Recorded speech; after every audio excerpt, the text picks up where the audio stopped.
Now we have our brother Sibeko Jawanza, who is going to talk to us about Flanner House. Greetings, my brother. Hey, greetings. How you doing? Oh, I'm doing fantastic. Thank you for joining us today. No problem. As food insecurity increases in Black and brown communities, Flanner House on the north side of Indianapolis is providing the community food access. So how long has Flanner House, Flanner Farms, and Cleo's Bodega been in operation? And how did it all get started? Yeah, so Flanner House is actually a 123-year-old organization. It started as a building block for Black people coming up from the South into Indianapolis. And they helped to establish jobs. It was one of the first daycares. Frank Flanner, who was a Quaker, donated the land and the house for Flanner House, and he looked to Booker T. Washington to help him establish what kind of method would be placed to help African Americans coming up from the South into Indianapolis. Flanner Farms has been around for about 5 years. So since 2016, Brandon Cosby took over as executive director of Flanner House. He's an educator by trade, and he turned a couple of plots of land that we had into a farm and a flower garden. So we have a 2-acre farm and a flower garden. The flower garden is in the shape of a Dinkra symbol, which is a Ghanaian symbol for abundance. And we also have a fruit tree orchard there. And so hopefully in the next few years, the fruit will produce some fruit, right? The fruit trees will produce some fruit. Now, Cleo's Bodega and Cafe is the next part of our segment, and it's like grocery store / cafeteria. And so we serve smoothies and food, as well as some treats that we make in our kitchen, and coffee. And the grocery store provides groceries from fresh produce coming from our farm, as well as bread, milk, eggs, things that you would get at a normal grocery store. And we call it a bodega because of the small size that we have. Our purpose is to try to replicate this model. And so we wanted to have a smaller size so that it can go into areas, particularly Black neighborhoods. And Cleo's, the name Cleo's comes from Cleo Blackburn, who was executive director of Flanner House from 1930 to about 1970. So he came up from the South and established a lot of things here in Indianapolis. So being a part of Flanner House, we wanted to make sure that that history was told, and naming this Cleo's. Absolutely, because I didn't even know it was, you said 1930, right? Yeah, he was there in 1930 all the way to the 70s. So he stood there for about 40 years. Now, it might have been a little too long. We want to make sure the next generation comes up, but he held strong in his determination when he was there. Absolutely. And that's beautiful that you guys have recognized the need in the community, and that it has been recognized, and they have been pushing forward to help combat that need that's in the community as well, because food insecurity is a growing threat in many Black and brown communities across America are food deserts. Why was it important to open Flanner House, Flanner Farm, and Cleo's Bodega on the north side of Indianapolis? Well, all those things are important, and with the 3 different initiatives that you just named, they were opened at different times, but it was for the same reason. It's because of the attack that's been on Black people here, because of white supremacy, because of the environment that we're in. We needed to make sure that we had a place that we could call our own. Sometimes we needed help outside of our community in order to establish that. So Flanner House was established to make sure that Black people had a way to provide for their families and to safely secure their families. Flanner Farms was established because we wanted to combat what people are calling food deserts. We use the term food apartheid because it's systematic. It's not something, desert is a very natural thing. It's not natural why our communities are not having fresh fruits and fresh vegetables to feed to their families. It is something that's on purpose, and it's a moneymaker for a lot of entities, including fast food, gas stations, and for grocery stores to be in other areas where they can make more money. And so all of these things are important.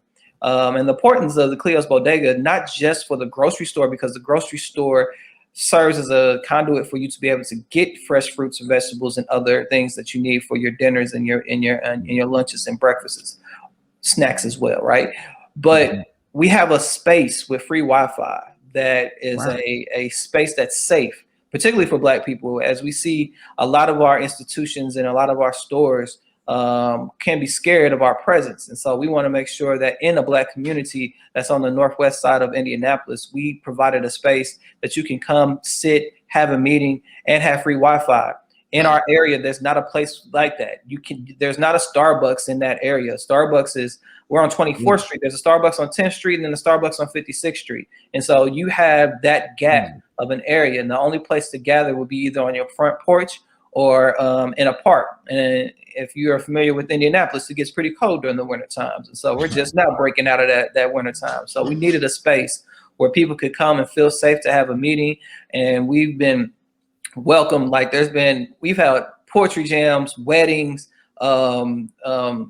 places where people just come to meet and just hang out. And so that space, that safe space for Black people is so needed.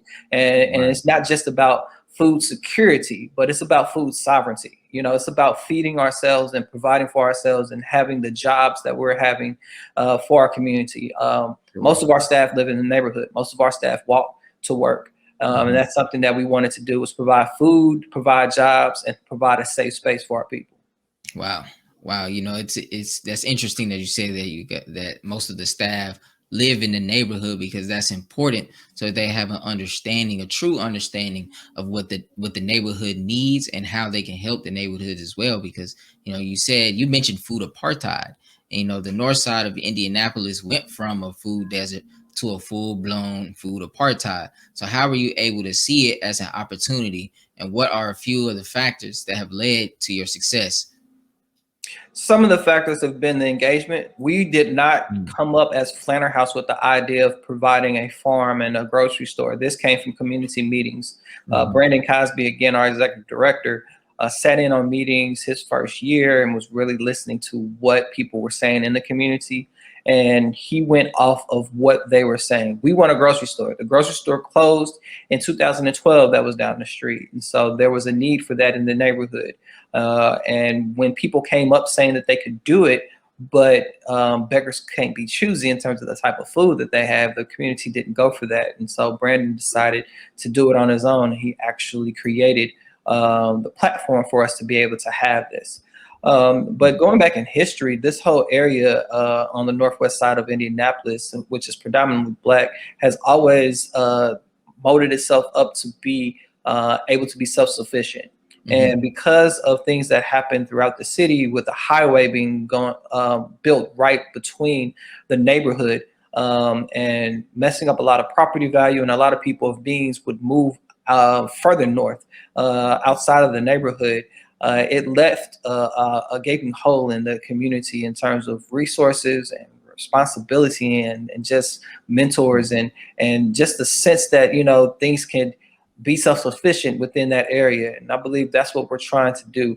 Flanner House is a multi-service center, and we do a multi-generational approach. So we have a preschool, we have a daycare, Mhm. we have a youth development, we also have a senior room, and we work with families. Wow. So we try to do things for the entire family. So this initiative with Flanner House provides jobs as well as provides a sense of what's next. Mm. Like, how can we build on this to make sure that this stays here for a generation, but also that we don't have to depend on anybody. Because of last year in the pandemic, we fed a lot of people. We helped to deliver a lot of food. We changed our system. We donated food, and we were able to do that because we didn't have a business as usual model. We had a very community-based model. That's beautiful. It's beautiful that you guys are always focused on, what's next, Yeah. because you guys aren't getting stagnant on, what you're doing right now. You're always looking forward towards ways that you can help the community, and because in with Cleo's Bodega and then providing so much access to the community with groceries and foods grown from Flanner Farm.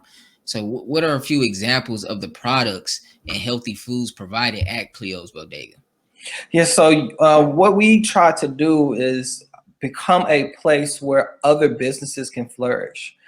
So we partner with a couple of other Black businesses and entrepreneurs that are in Indianapolis to provide a place where Cleo's can expand on their capacity.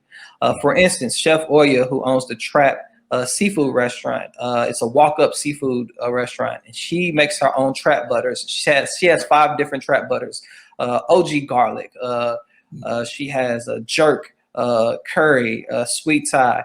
a citrus blend that's a vegan blend.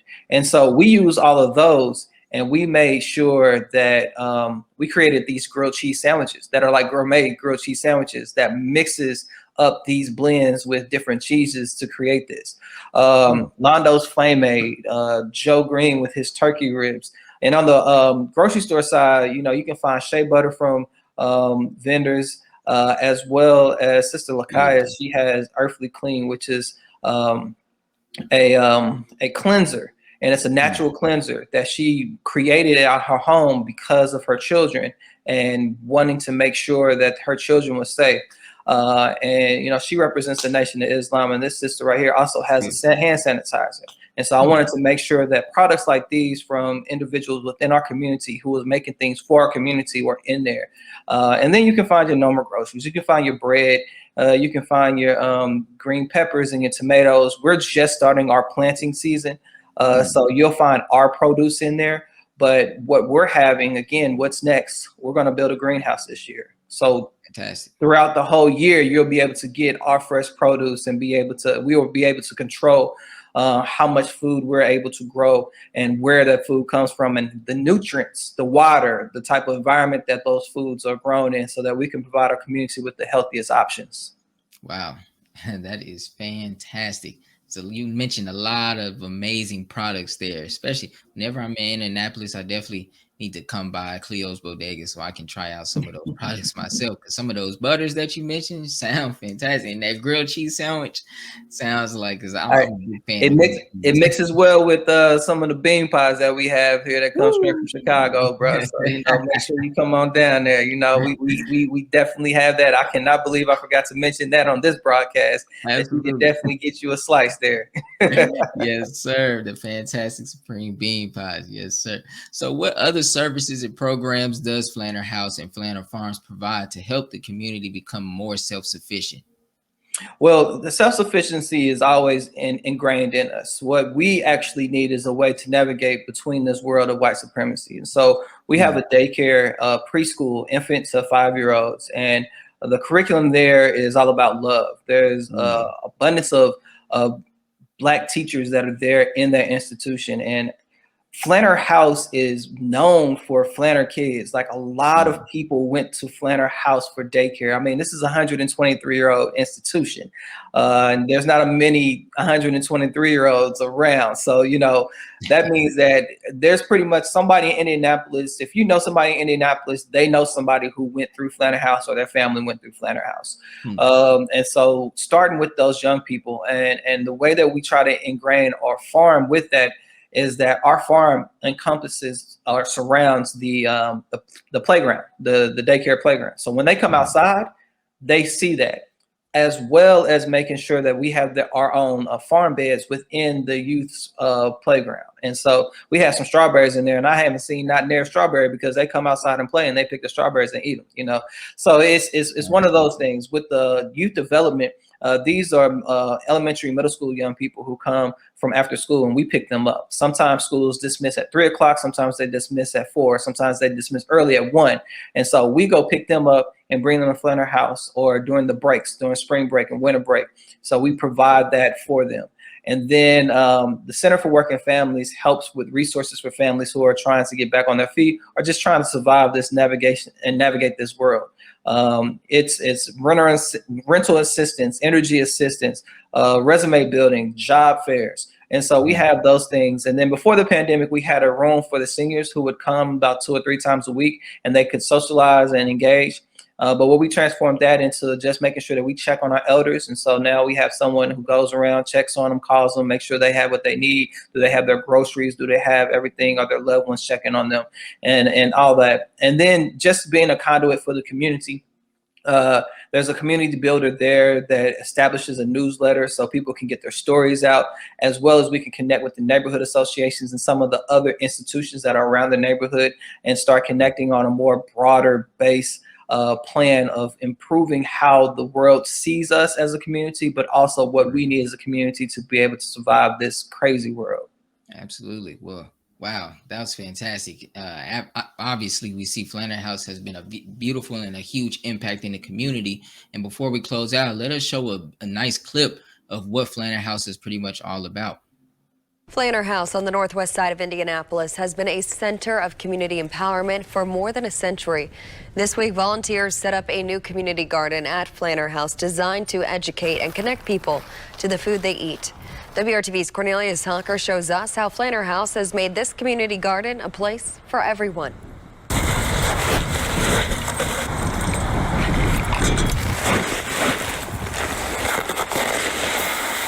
That's just some of the work Erica Jury has been doing since Tuesday for the brand new Flanner House Food Justice Garden and Classroom. I wanted to have one space where I could have somebody from every age group at the same time here together, all learning about growing food. Erica was very intentional about designing the space for people of all ages and abilities in our community. These are specifically this height, this waist high is for people where bending can be stressful for them, or people who would prefer to sit or even in a wheelchair. Getting the space to look like this was a group effort. Many people volunteered their time throughout the week to get it done. Erica hopes having consistent monthly classes will keep the community engaged with what they're doing at Flanner House, teaching the community to grow food and maintain a connection to the land they're growing on. Having this be a classroom and having classes, I think something like this, it helps to make time to do. Wow, that's beautiful. Yeah. It's been an honor speaking with you, brother, and we definitely want to thank you for taking the time out to come on today to our show and give us, all this beautiful information about Flanner House, because community activism like this needs to be shown a lot more. And I'm glad we're able to bring a spotlight onto Flanner House and what you guys are doing for the community in Indianapolis, sir. Thank you. Thank you very much, man. It's a pleasure. I appreciate that.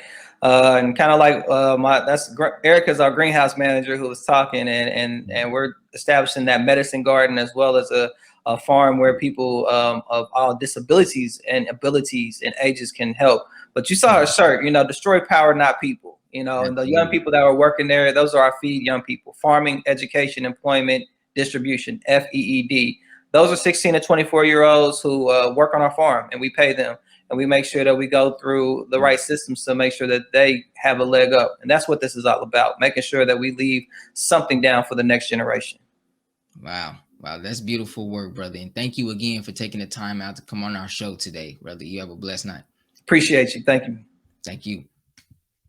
Thank you for joining us today and tuning into National Network View. Please share your thoughts with us in the comments section below. Follow us on social media at NNV News, and please subscribe to our YouTube channel, NNV News. This is Tariq X with National Network View News. Be a part of the force that powers truth in journalism. Go to nnvnews.com/donate.